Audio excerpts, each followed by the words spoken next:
Well, it's great to be back. It's great to be back. But you may notice a little bit of sadness in my face. You see, I've had such a wonderful time being here.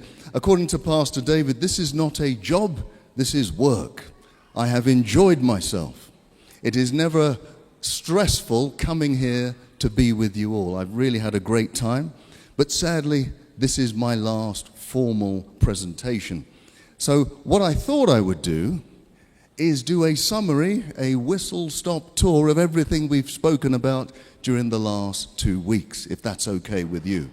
What I will do is highlight the things that you can do to prevent or reverse all of the diseases that we've been talking about. Okay, now, as you've seen, we've been going through these colors. Each disease is a different color. But you know what? You can't talk about health and disease without talking about COVID-19. Now, just in case you have not been on this planet for the last few years, is there anybody who has not heard of COVID-19? I don't see any hands. I'm sure there are no hands wherever you are watching. You see, COVID-19 took over the world for a while, right? But you know, right at the beginning, when the pandemic started, especially in England, we were looking over the water to Italy, and we were realizing that certain things were happening. In fact, the National Institute of Health told us that over 99% of the people who died from COVID-19 early in the pandemic had at least one underlying disease. Over 99%. If you didn't have an underlying disease, it was very rare or difficult for you to die from COVID-19. Now, what are these underlying diseases? Yes, indeed, they're the lifestyle diseases that we've been talking about for the last 2 weeks. Asthma, diabetes, hypertension, heart disease. What it's saying is that these diseases have weakened the system so that when a virus comes along, it becomes incredibly difficult to survive from it. Let me give you an illustration. I think a lifestyle disease is a bit like having a bear stalking you in the distance. I don't know if anybody has had a bear stalking you in the distance. If it's far away, okay, you don't want it there, but it's not imminently behind me, so it's not going to kill me. And that's a bit like having a lifestyle disease. You can have diabetes, you don't want it, but you know what? I'll put up with going to the hospital. I'll put up with the medication. I'll put up with the kind of lifestyle change.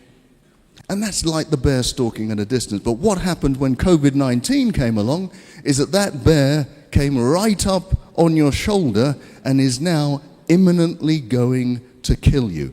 Diabetes that you could live with for decades on medication was now a lethal element in your life. And that is why we try to eliminate all of these lifestyle diseases before the problem happens. Because believe me, there will be another pandemic. Believe me, there will be other stresses in your life that put strain on your body, where if it is weakened by a lifestyle disease, it may be fatal when it doesn't need to be. Before I move on from COVID, let me just explain to you that pretty much all of the viruses that we ever get have their origins in animals. Even if it was generated in a lab, the lab still got that virus from an animal. And it tells us something. Look, first of all, we shouldn't be consuming them. We don't need them to be healthy. And the next thing, we shouldn't be abusing them, because really, when they're clogged together, farmed together in these little cages and they've got no sunlight, it's really cruel for the animals as well. And it's not good for our health. Have a look at this. I think I should start with the heart. If we're going to talk about disease, because heart disease is still globally the biggest killer, why don't we start with heart? What things can we do to prevent or reverse heart disease? I'm sure you're all great students, you've all had it written down, but let me remind you. One of the most important things you can do to reverse heart disease is to have a healthy plant-based diet. I mentioned earlier that when I was doing cardiothoracic surgery up in Cambridge, heavy work, really heavy work. We had to do 3 of these bypasses every single day. Enormously tiring. But what we had to do is open up somebody's chest, stop their heart, link it up to a big contraption, and then try and close them all up again. It was a big, big deal. The person would be in pain for months. They'd need rehabilitation. And then, at least, if it was a successful operation, they'd be alive. But evidence has shown us from years ago that just by changing your diet into a healthy plant-based diet, no meat, no milk, no refined sugar, those arteries that were closing down can now open up. Now, for me, even today, I've been doing this for many, many years. It's still miraculous to me that you can reverse one of the biggest problems in the world in terms of health just by changing your diet. You can get rid of doctors like me, and you can just replace it with a healthy diet. That is amazing, and I commend it to all of you. Some of you may have heart disease today. You may have an appointment to see a doctor in a few weeks or months. I can guarantee you, if you go onto a healthy plant-based diet today, by the time you see the doctor, you may not even need an operation. I guarantee that's true. I've seen it with my own eyes. So that's heart disease. What about high blood pressure? If I was to ask you, do you know somebody with high blood pressure? Everybody would say yes. It's such a prevalent disease. Now, what few tips have I given you to reverse high blood pressure? Well, plant-based diet is absolutely good. You have to exercise. We've seen Teeny skipping along this very stage, demonstrating how we have to exercise. It's brilliant. Water. I think water is one of the simplest things you can do to lower your blood pressure. Remember the example I gave you. If you were swimming in a lake, that's fine. If you were swimming in a lake of honey, that will be incredibly difficult because it's so thick. And that's what happens to your blood.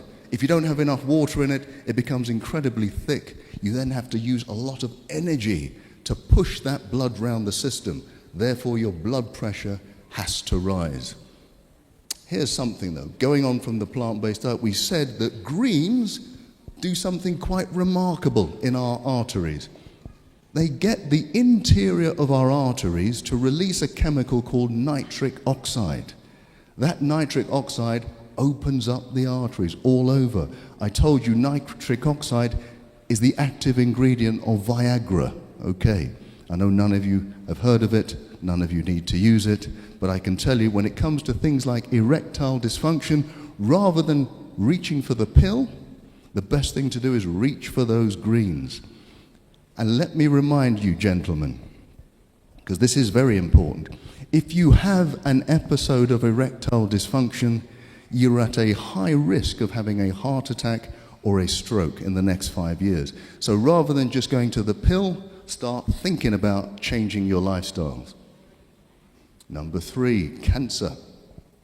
What things have we said about cancer? Well, I always tell people, and I've been speaking to a lot of people in the clinics throughout the weeks, if you have cancer, there are certain things that you must do. Cancer loves sugar. You must eliminate refined sugar. Vitamin D is key. You must have high levels of vitamin D. I recommend 20,000 units per day. Along with that, vitamin C, high dose. I have seen with my very own eyes people on high doses of vitamin C having their cancer reversed. We cannot guarantee it. Don't quote me. You can't guarantee it. But I have seen people on high doses of vitamin C have their cancer reversed. And remember, if you do have cancer, you must seek medical advice. I told you earlier during the week that those people who just say, I just want to go the natural route, often they don't survive. What you must do is seek medical attention and do the lifestyle, and then you have the best possible chance of surviving cancer. Medical attention alone does something, but it doesn't do everything. I remember when I used to be in the hospitals, the doctors would treat you for cancer and then allow you to eat the same foods that would cause cancer. That doesn't make any sense. So hospital treatment is good, but match that with lifestyle change, you've got a great chance of getting through, honestly. Now, what else can you do for cancer? I always say you should spice up your life. Spice up your life. Spices are really the keys to a healthy lifestyle too. They're like nature's natural drugs. The more spices you have in your life, the better your cells are going to be. Turmeric, most of us have heard of turmeric. It's a powerful antioxidant. And if you take away the oxidation of your cells, it reduces the risk of cancer. Ginger is like it. It's also anti-inflammatory. Cinnamon is brilliant. Cinnamon, not only does it lower your blood sugar, which if you have low blood sugar, the cancer doesn't grow too well, but cinnamon is brilliant in terms of fighting off viruses. In fact, they discovered this over 100 years ago. The women who harvested the cinnamon bark never got measles, never got tuberculosis. And cinnamon, if you have anybody in your family who has any kind of viral illness, you give everyone in the household cinnamon, it's less likely that you'll get the infection. Cardamom is very interesting because it actually makes you make more natural killer cells. They have a lethal name, but they do an awful lot of good. They're the white blood cells that defeat cancer. Diabetes. How do you beat diabetes? Definitely you need a healthy plant-based diet. But what else do we need to do?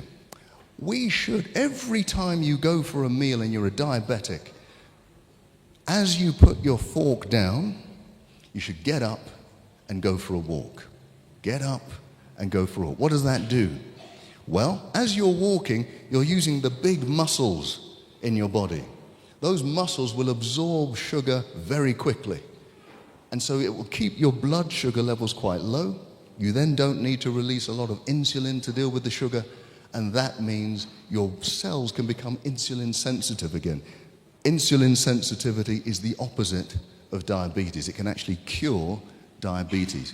I've told you quite boldly that anybody with type 2 diabetes does not have to live with it. Type 2 diabetes is completely reversible. Type 1 is more difficult, but type 2, completely reversible. So you do not have to live with it. Change your lifestyle and get rid of it. Okay, autoimmune disease, that was the last talk I did. That refers to all of these antibody diseases that are attacking different parts of the body. There are roughly 400 or 500 of them. Wherever you've got tissues in your body, you will have an auto-antibody if things go badly. And I must say, although I didn't talk about it, one of the biggest causes of infertility is autoimmune disease. Now, I know people go to the hospital for IVF treatment, absolutely, but rarely do they get to the bottom of what is the problem. And it's usually that you've got antibodies attacking your organs inside that makes it almost impossible to conceive. So everything you've heard me talk about with autoimmune disease, you need to apply if you want to get pregnant. Okay. Now, you see my details. I'm hoping that in 9 months I'm going to get lots of communications of people telling me, yeah, we have a child. So it's possible, believe me. Now, some of the things, if you weren't here the other day, some of the big things that you need to do to get rid of autoimmune disease is get rid of milk, because milk is one of the key factors that generates these antibodies. Deal with stress. Make sure you avoid refined sugar. Have high doses of vitamin D. If you do that, you have a great, great chance. A bit like a little boy called Bart Simpson, don't have a cow man. Stay away from the milk. Okay. Now, this is increasingly a problem on this continent of Africa. Didn't used to be. You go back 50 years, there was very little obesity on this continent in Africa. Now, with all of the imports of Western culture, including Western food and Western lifestyle, we're getting exactly the same problems that they get in the West. How do we defeat it? I always say, get rid of the white stuff. This is not a racist statement, folks. This is not a racist statement. I'm saying get rid of the white rice, white flour, white pasta, and of course that white substance, sugar. You know, sugar, if you look at it from afar, it looks a bit like heroin. And by the way, it activates exactly the same parts of your brain for heroin addiction. That's why giving up sugar can become so difficult. But remember, I did give you some help in overcoming sugar addiction. Remember the Dr. Chitty method, named after some obscure doctor? You remember that? So for those of you who don't remember, let me tell you, when that donut is calling out your name, the worst thing you can do is say, I can't eat the donut. Because if you do that, your brain will just desire it even more. What you must do is say, I will eat the donut, but I'll eat it in half an hour. At the same time, eat yourself an apple. Now that apple will release sugar slowly into your bloodstream, slowly so that you don't get this insulin spike. And after half an hour, you'll have enough sugar in your system to overcome the desire for the donut. You're not looking convinced. If at the end of the half an hour you still want that donut, do the same thing again. At the end of the day, you may have eaten 5 apples. That's okay. That's your 5 a day, right? But even if you fall off the wagon, even if you succumb to the donut, I guarantee you will eat it less frequently than if you didn't try the Dr. Chitty method. What does Dr. Chitty stand for? Don't resist it, choose to have it, but delay it. Dr. Chitty, there you go. Now you'll remember my name, okay? That's the only reason why I did that for you. But seriously, sugar has been a serious business, especially on this continent. We used to be slaves for sugar, now we're slaves to sugar. We need to get rid of the sugar, absolutely. Now, we must not forget dementia. Okay, some of you understood what I was talking about. We must not forget dementia. Okay, I can hear one person, they've understood. Right, dementia, for me, is now one of the most feared diseases around. When I was younger, a younger doctor, it used to be cancer. But now dementia, losing your memory, losing your personality, nobody wants that. It's a fearful thing. The good news is, and there is good news about dementia, it is a lifestyle disease. It is not random. Now you may have seen studies to say, well, there's a genetic makeup. There is. There are genes for dementia. But there are people who have the gene for dementia who don't get dementia. There are people who don't have the gene for dementia who get dementia. The biggest factors are lifestyle factors.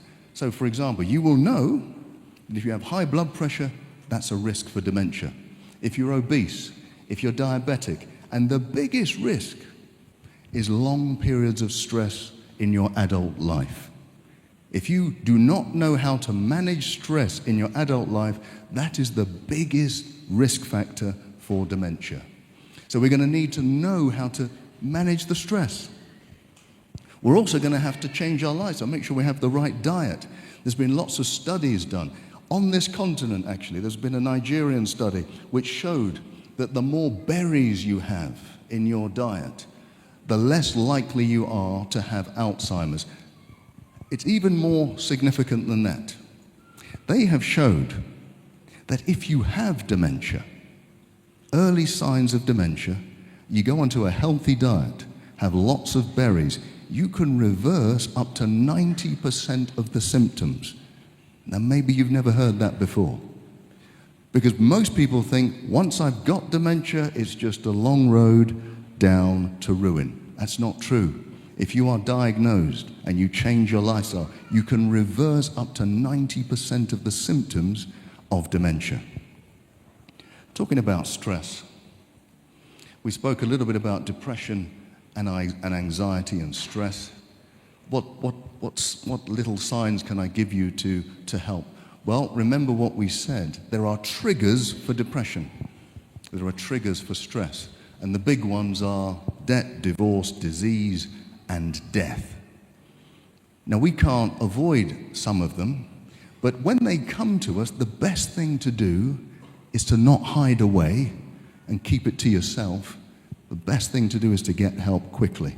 The quicker we get help, the quicker we understand that we're not alone, that other people are going through exactly the same thing, the quicker we can cure ourselves or head off depression.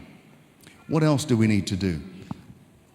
If you're depressed, you might find it difficult, but one of the ways to break that cycle of depression is to get into some physical activity, whether it's going for a walk, a run, a swim, whatever.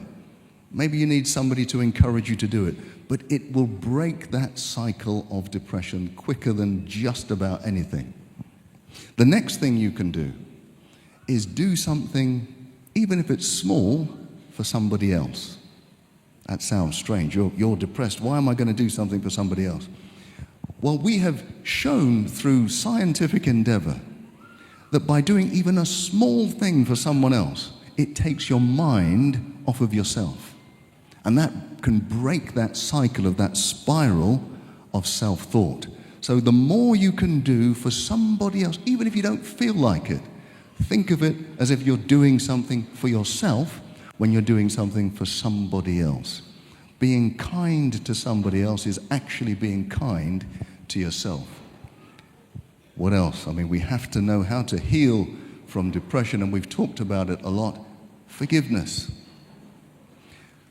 The quicker we can start to forgive ourselves, forgive others, if you're able to do that, it is a quicker release from the grips of depression and stress.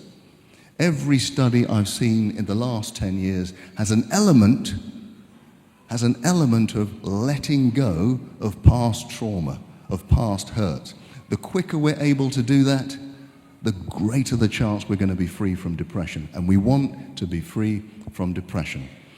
Because in fact, even at the heart of most of these diseases that I've been talking about is a level of stress. Stress makes every disease worse. It doesn't improve one disease. Right, so in fact, we know that disease is what? Dis-ease.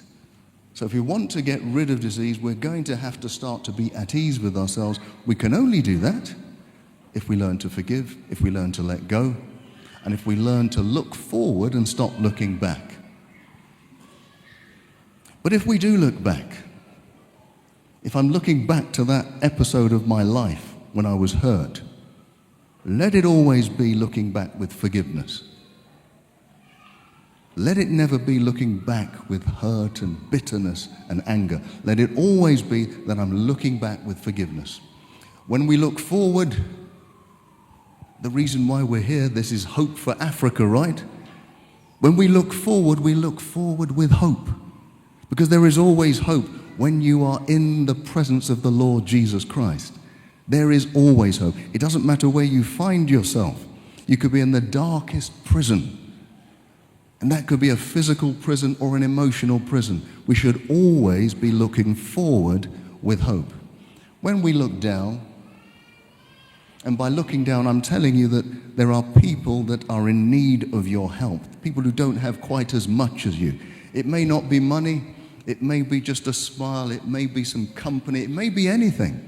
When we're looking down, may we always look down with compassion, because that compassion doesn't just help the person you're helping, it actually helps us too. And finally, the final place to look is to look up, and to look up with gratitude. Wherever we find ourselves to be, let's remember that God has got us here. He will get us out of wherever we are, and He has a great future in store for all of us. We should be full of hope. We should be full of gratitude, because we serve a mighty God. He will never leave us. He will never abandon us. It doesn't matter if everybody abandons us. He never will. Let's be grateful for that. This has been an absolute pleasure for me to be here, to be with you all, to be with my fellow colleagues and who have been sharing wonderful messages. And I'm very sad that this is my last time to be here. But what I do know is what we have done here and what we have left here is a massive hope for the whole continent. Wherever you're watching, whichever country, I know it's even beyond Africa, I'm going to leave you with hope. Whatever illness you find yourself in, there is always hope. There are certain diseases that we now know that we can cure, you don't have to live with. There is hope. You are viewing this, you are part of this wonderful church organization. Do you know this church is responsible for being pioneers of health globally throughout history. I would encourage you to remember that you are children, men and women, of hope. I look forward to seeing you again one day, if not here, in the earth made new and in heaven. Amen.